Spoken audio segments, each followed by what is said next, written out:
We're going to bring y'all into our huddle.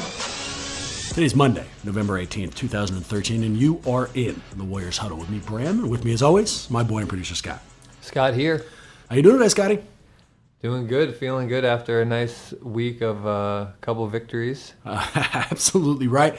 In fact, we've had 3 victories, so you shortchanged us a little bit, which means we've got big things to talk about, buddy. In the Warriors Update, we're going to go through all 3 of those games, including the Thunder win, a game that I think is an early candidate for Game of the Year and is going to hold up as one of the all-time greats. And then in a look around the league, we're going to talk about the almost fight between the Clippers and the Thunder, a game that happened last Wednesday, and more specifically, Matt Barnes' role in that fight and some tweets he sent out from the locker room, no less. And we'll also use that as an excuse to discuss whether or not you have an obligation to fight if one of your teammates gets involved in some kind of altercation. But first, man, a little bit of housekeeping.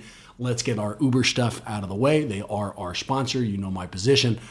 If you need a cab, but you don't feel like looking for one or looking for the cash to pay for it, download the app. All you got to do is push a button and they come to you. Actually, I had a chance to use Uber last week, man. And how'd that go for you? Phenomenally, just phenomenally yet again. Usually does. Eric and I went out to sushi. In fact, we watched the Jazz game from a sushi restaurant. I ended up drinking. High class. Oh, it's big time. Ended up drinking a little bit more than I should. And instead of fighting about which one of us had to drive home, just pressed a button, man. It kind of helped us out relationship-wise. It was go-to. How'd you get back to the car the next day? That part was a little bit more complicated. In fact, Uber needs to come up with an app where I press a button and my car magically reappears. We don't have to get into that whole drama, but it worked out perfectly fine. One other piece of quick housekeeping, this having to do with Ricky Rubio. I think you gave me shit about it last week, but I did, which I think it was really uncalled for, and I hope you come correct now. You're jumping to the fucking. I'm sorry. I mean, Jesus, settle down. That's how uncalled for I thought it was. Well, let me set it up.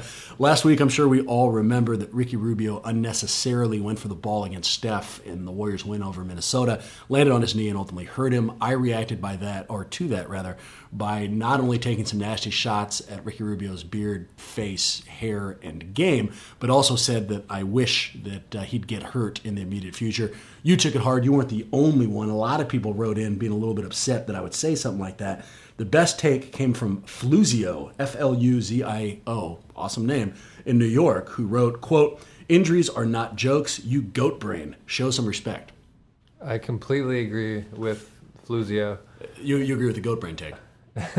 Well, that, and you just can't wish an injury on another human being like that. It's wrong. Well, I got 2 takes. This one will just be, 2 takes towards Fluzio, although I guess you are now involved in it. 1, goat brain sounds like something that Balky Botakamus would say. I don't know if I do, in fact, have a goat brain, but phenomenal phrase. Used well by you, by the way. 2, you guys are right. I should not wish injuries onto anybody. Ricky Rubio, I take it back. I do not wish that you get hurt. Instead, I hope that you die soon. Go fuck yourself. I'm joking. Save your emails. I just wanted to take it over the top. Obviously, I don't hope that Ricky Rubio dies.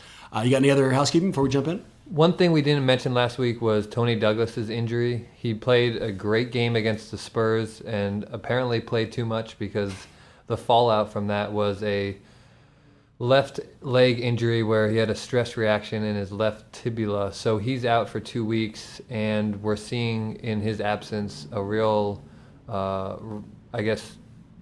rise in the amount of minutes that Iguodala is getting at point guard. We really don't have a backup point guard without Tony Douglas. Yeah. So hopefully he recovers soon. Seem to be doing fine with that, and that seemed to be a piece of information on Tony Douglas that you probably would have included had you not screwed us and not given us your full stat line on him. Yeah, that was going to be a piece that was on there, actually. The other piece I saw that I'm really sorry we didn't get out there was his brother. Why don't you get his brother is an NFL player for the Hawks. Always awesome. For the Falcons, my bad. So he's a wide receiver named Harry. Anytime you've got siblings who can cross professional sports, you've got to be impressed. I'm glad There's only 6 other brother combos that have played in the NFL. Should have had all of this last week, you fucker. You screwed us out on all of that information. We don't have to spend too much time on it now. Let's jump in, man. Warriors update. Let's see, like I intimated, there's been 3 games since our last podcast. On November 12th, 113-95 win over Detroit, who incidentally is terrible. Scotty, let me go ahead and tell you that. They're struggling early in the season, but they're going to find they're a new team. They got all these new faces. We'll talk about it when we get there, but November 14th, another win. This was the game against OKC. They won 116-115. Certainly my favorite of the last three played, and also my favorite of the entire season so far. And then on November 16th, 102-88 win over the almost as shitty Jazz. They are definitely completing with Detroit as the worst team that the Warriors played last week. We are now 7-3, tied for third in the West and first in the Pacific with the Clippers. And really good news, they've moved up a full spot. Oh, God. And Mark with the C's power rankings, we now stand 6th as opposed to 7th. So things are going really well in Warriorland. They are going well. I just am going to learn to embrace Mark with the C Stein's rankings. It feels good to be number 6. I much prefer when you take them really hard. No, Is there some way I can talk you out of that? And you can just love it. Number 6. You can't just get really angry about it, or what? Number 6 team. I love being the number 6 team. We're going to move up again next week. We probably will. Let's jump in to the win over Detroit. I mentioned it. This is 113-95 win. This is a game I went to. I continued my brand new tradition of walking by Joe Lacob and then throwing out my hey Joe, thank you so much for everything you've done. No reaction again, Scotty. I'm over 2. You're 0 for 2. You're starting to get a little angry. Well, maybe not angry, but frustrated. I mean, I'm talking like the same distance you are from one another, like 5 feet. He heard me. I mean, no question that he heard you. Maybe he didn't. Maybe was there any eye contact? Any body reaction? No, you know what? To be fair, he's sitting staring at the court. I'm screaming it at the back of his head. So, and screaming maybe is the wrong term. I am politely offering a thank you. And, I can't be mad quite yet, but I think 3 or 4 more of these thank yous with no response, I might take it kind of personally. I would. Now, this was a game that I did not go to. This was a game that I got invited to go to and then got that yanked away from me. Some of you might remember last year when Bram has season tickets. He drafts games, splits them with people. And last year he drafted the Wizards tickets, ultimately said that they were mine. Turned out his wife auctioned them away. This year actually, he drafts Pistons tickets and hits me up. Hey, do you want to go to this game? I say, sure. Then he starts to hedge it the week of. Oh, there's an 80% chance you can go. The next morning it's down to a 60% chance. Ultimately, Bram did not bring me to this game yet again. So, thank you, Bram. I appreciate that. Never again will I listen to any promise that you will give me to go to the game. When this show first started, you were putting in little sound effects here or there, and I told you we can't do that. It sounds like Telemundo. It sounds awful. This isn't Looney Tunes. We don't need background sounds. I'm going to take it back for that last take. If there's some way you could get the noise of a baby just sobbing, crying in the background as you tell that story, I think it would just be perfect. Scotty, I like you a lot, buddy. Really a lot. I wouldn't do this podcast with you if I didn't. I'd very much enjoy watching a game, but I'm going to tell you a fucking secret here. If it comes down to disappointing you or my wife, there is zero question which one of those two I'm going to pick. I mean, what can I do, man? She wanted the ticket. Just don't make a promise you can't keep. That's what my mom always told me. That's what I try to do. Well, your mom apparently didn't know anything about whether or not Erica would take her ticket to the game. I thought I could keep the promise, man. She hit me up last minute. Look, it is what it is. I can't tell you anything more. Unbelievable. But it turns out I'm pretty glad I didn't go to this game because it was god-awful. The Pistons are struggling. They have all these new faces. They got Brandon Jennings. They signed Josh Smith. And Andre Drummond is coming into his own. So they've got a lot of pieces to work with, not to mention, Greg Monroe, he's a beast. They're just trying to find their identity still, and that has not happened, and they got their just asses handed to them. They ran into a buzzsaw, too. This was the first game the Warriors were playing after that 2-2 kind of disappointing trip. The War had just lost 2 in a row against Memphis and San Antonio, so I think that they were desperate to show this home crowd what the hell was up. Not to say that I disagree with you. The Detroit has talent. They just have not grown together at all yet, and that was evident here right from the jump. Oh, right. This game was over as soon as it started. There was no question that was just going to be a blowout. Warriors had a 19-point lead in the first, built that lead up to as many as 27. It was ugly, so we don't have to talk too many stats. I will say, as just my normal, FU fantasy take, Josh Smith is on my team. That guy, he has a lot of talent. He's done a lot for my team in the past. He was a shitbird loser in this game. As soon as you drafted him, I commented, why did you do that? I don't know.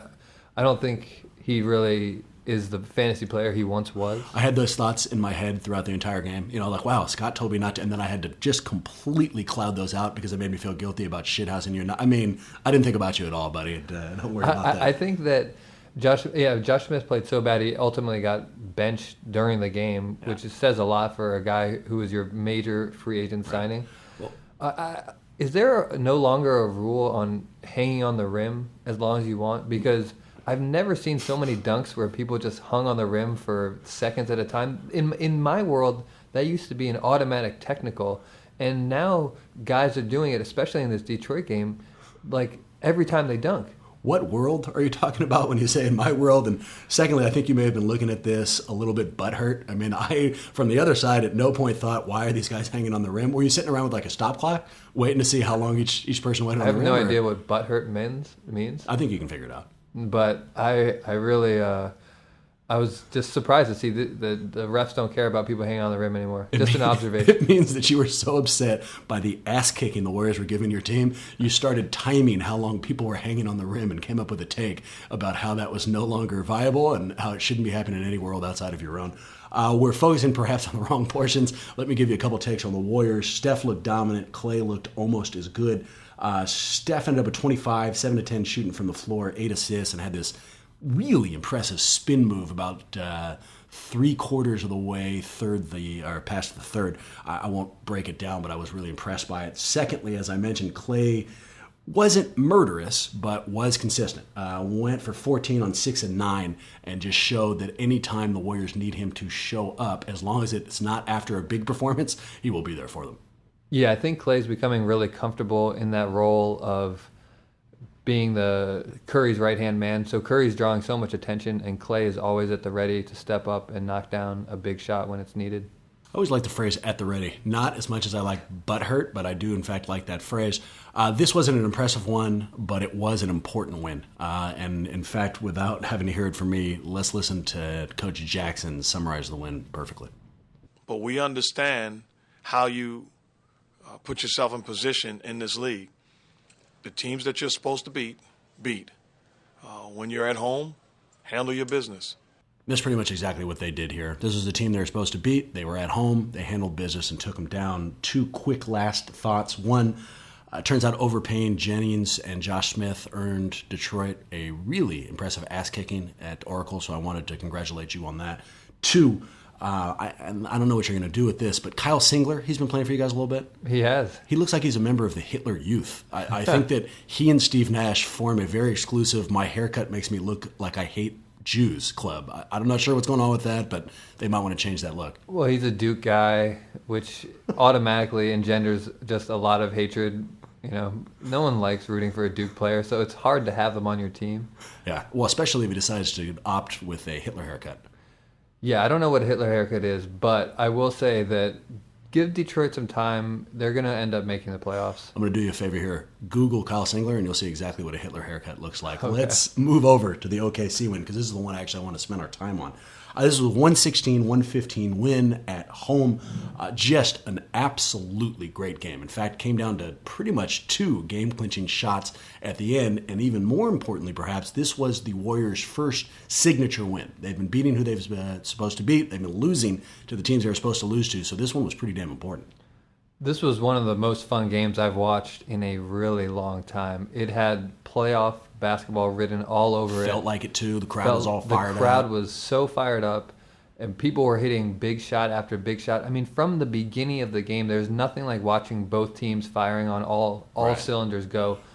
Like, I mean, they put up, I think, 120 points combined in the first half. I'm going to have to take your word on the whole beginning of the game thing. Since this was on TNT, they screwed us humongously. Gosh, we didn't get to join the game until like 5 minutes had already passed in the first quarter.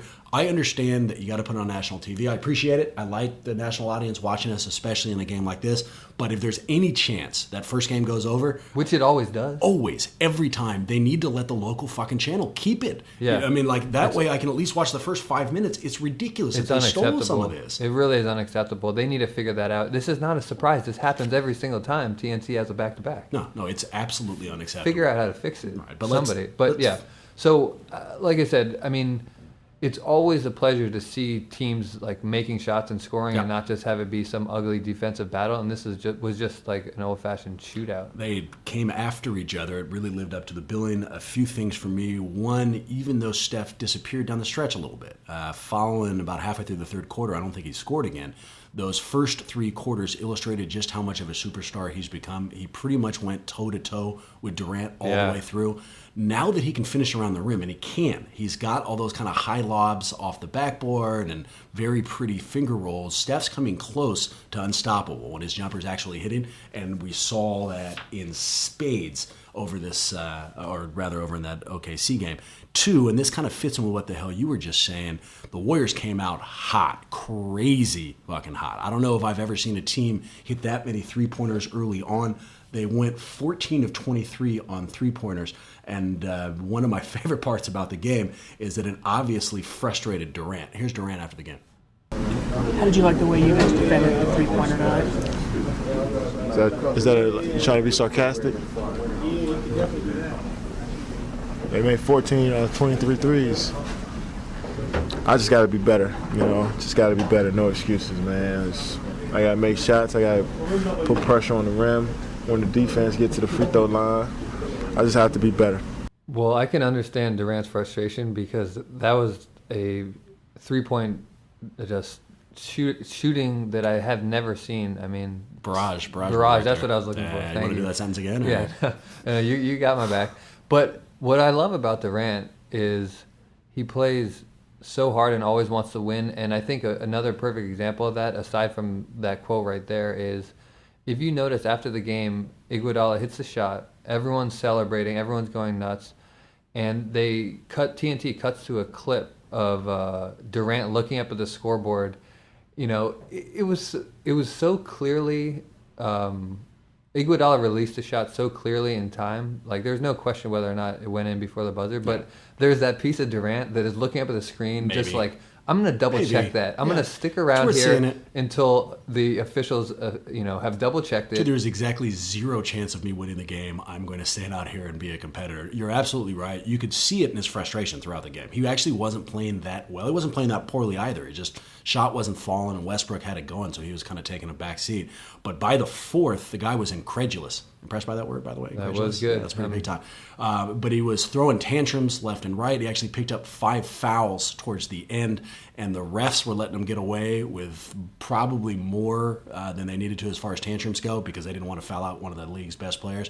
But I loved watching the Warriors beat a marquee team, and more to the point, I loved watching them beat the best player in the game, or one of them, and then rip his heart out there at the end, which leads me to the third portion of this, that being the last 2 shots of the game.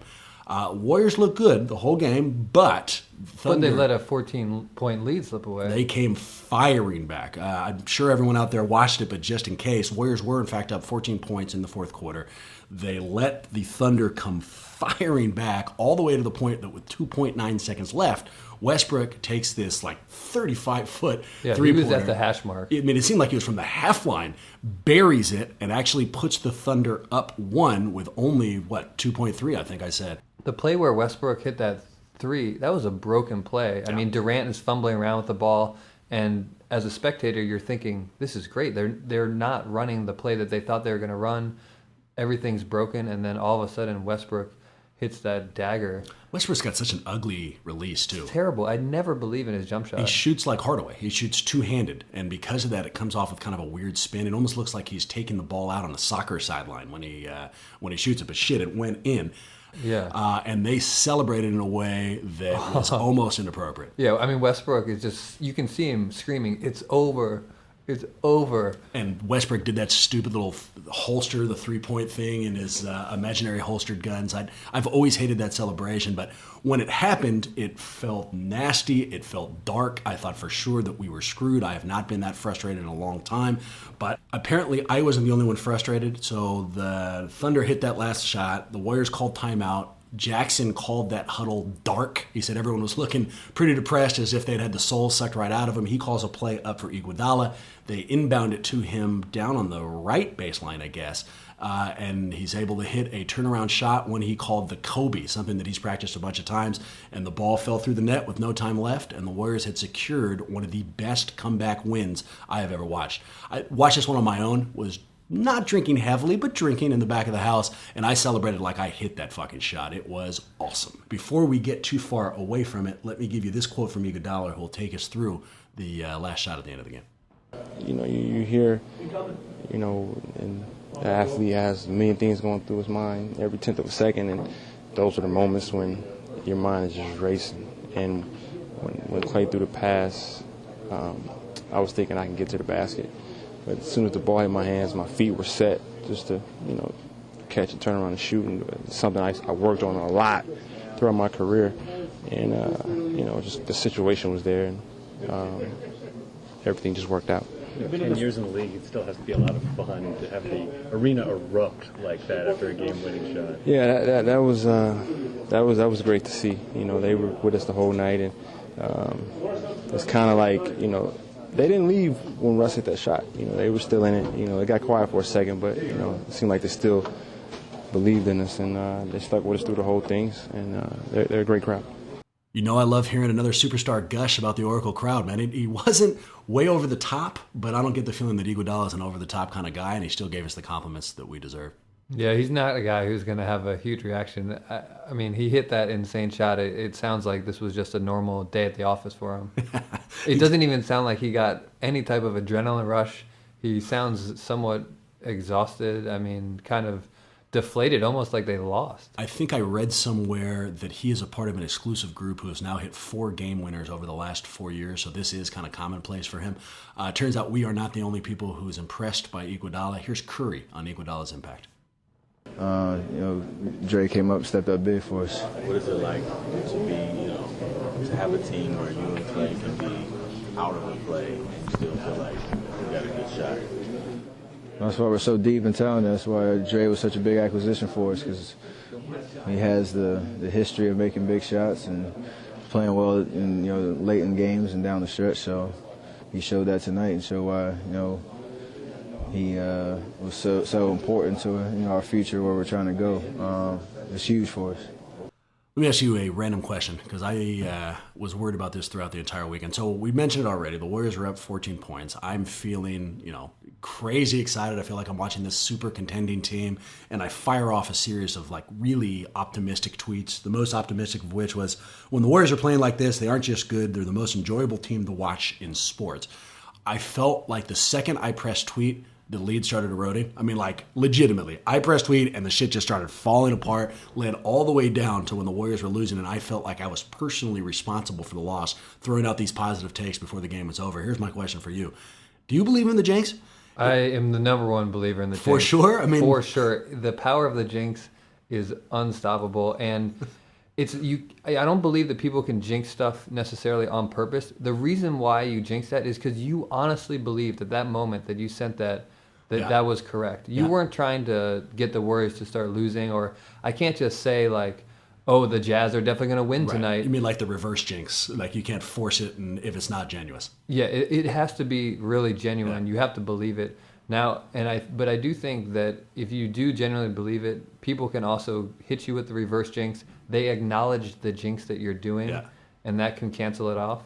So I'm definitely a believer in the jinx. Thank you for not calling me out on the word genuous. I'm not sure if you can really use it in the way that I did there, so thank you for just letting that go. I agree with you to the point where normally speaking I stop myself from saying things like that, and I literally looked over at the tweet before I pressed send, like, you can't do this, thought I was hella stupid, pressed it, and then just watched the fucking Warriors lead get all the way down literally to 0. I mean, they took a 1-point lead in this thing. So please watch it. I will. No, future reference, I'll keep my jinxing tweets to myself. One final win that deserves our attention, although quickly, because this game was pretty terrible, was a 102-88 win over the Jazz. This one's highlight is that it featured the possible rematch against a bunch of ex-Warriors in Brandon Rush, Richard Jefferson, and Andres Biedrins. Unfortunately, Beans and Rush didn't play, but we did get to watch Jefferson come back, and it actually reminded me a lot of that movie Weekend at Bernie's.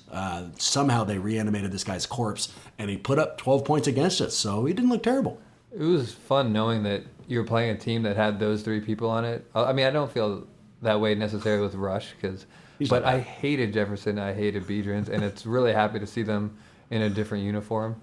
I didn't necessarily hate Biedrins or Rush. It's just so good to see them out of the Warriors blue and gold. Or Jefferson or Rush? I'm sorry, Jefferson. Yeah, I didn't necessarily hate Rush, although I kind of resented him for taking an entire year off due to injury. Yeah, never showing up in any of the games, it seemed. I remember you took that really hard. I did take that hard. This game was another one that they should have won, and they won, which is good. That's something they need to do.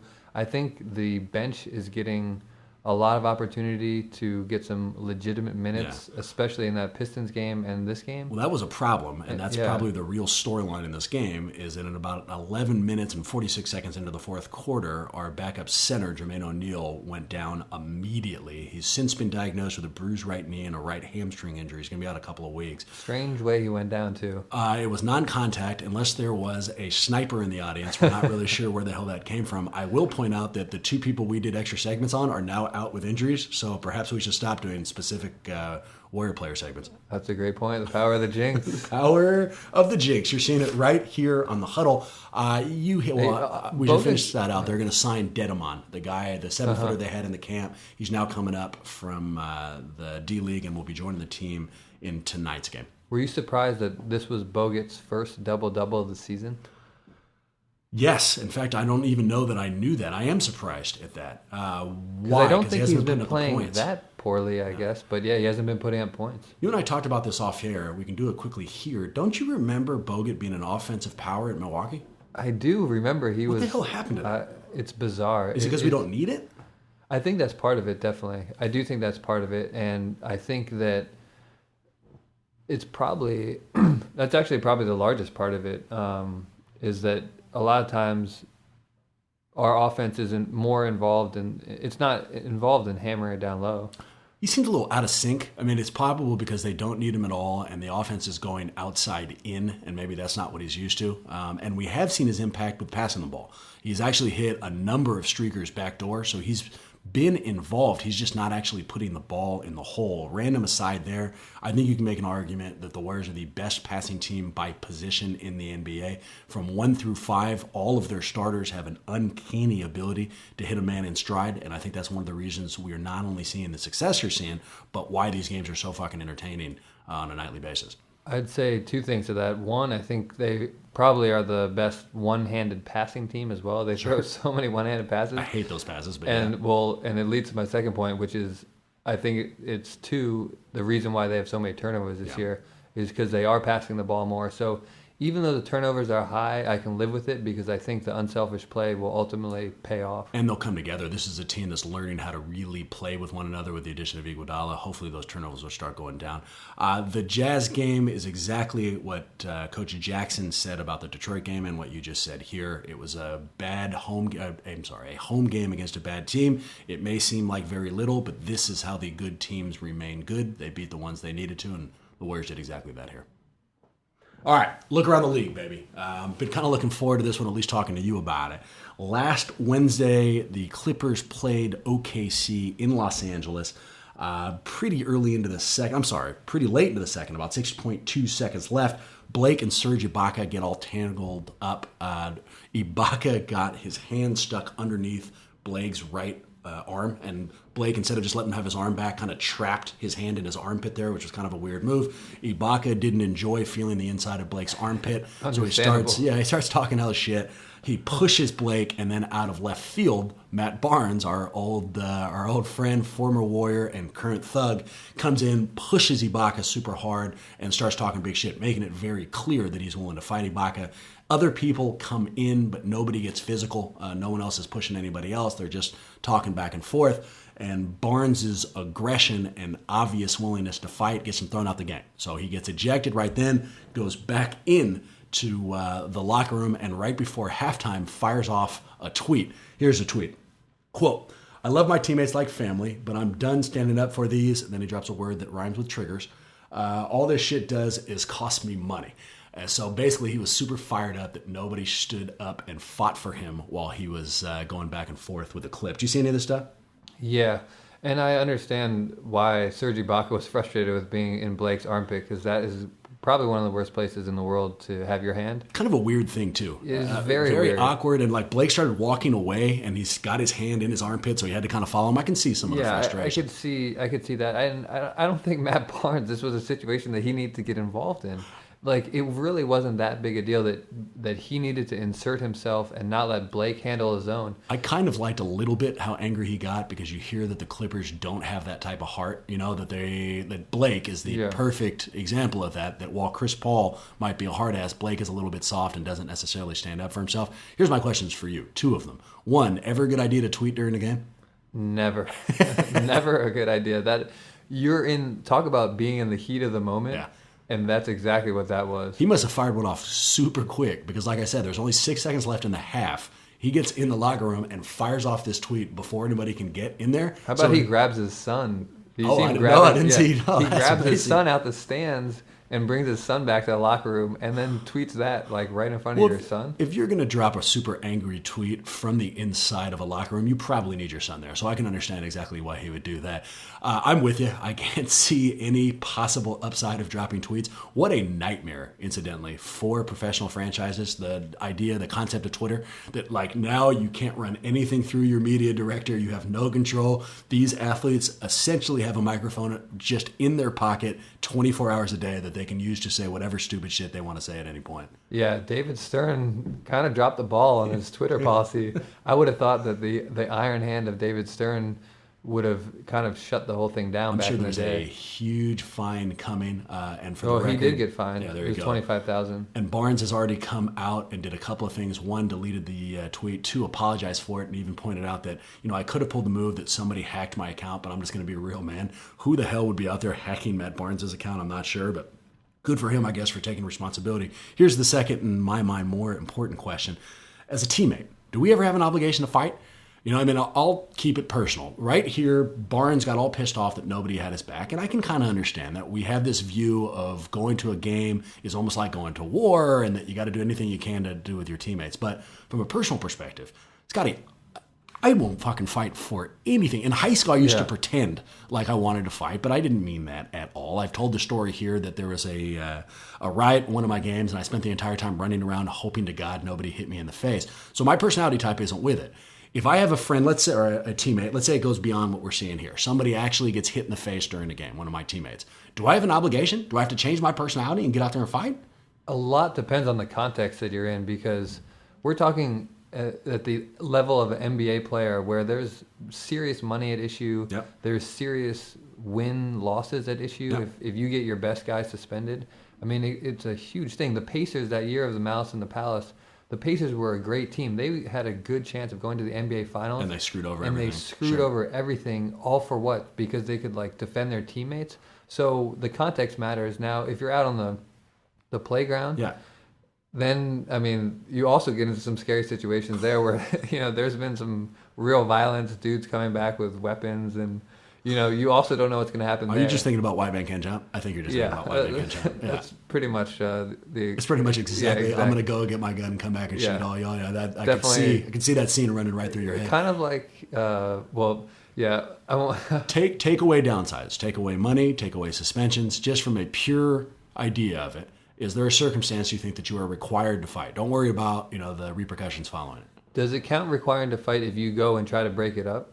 Does that count as having your teammates back? No, I mean actually getting in there, throwing a punch. Can you? No. There's no reason to do that. I think you should get in there. You should break it up. You should be more of a guy who de-escalates the situation. Yeah.